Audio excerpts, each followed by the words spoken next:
pour avoir une carence nutritionnelle, il y a deux grands axes, hein. C'est soit vous avez une carence d'apport, c'est-à-dire que ben, vous ne remplissiez pas assez votre frigo, ou vous ne mangez pas assez en termes de quantité ou en termes de qualité.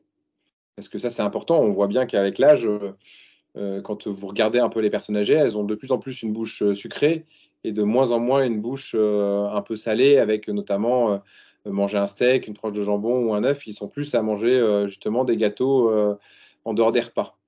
Et sauf que les sucreries n'apportent pas de protéines comme apportent plutôt un œuf, de la viande, etc., etc.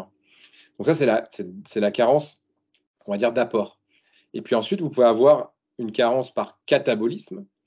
Ça veut dire que là, pour le coup, c'est que votre corps consomme beaucoup plus que ce qu'il devrait consommer. Et ça existe dans différentes pathologies qu'il peut y avoir, type un cancer. La perte de poids quand vous avez un cancer, c'est principalement parce que vous avez un catabolisme qui est important, en dehors, en plus souvent associé à une carence d'apport parce que vous avez une anorexie qui apparaît.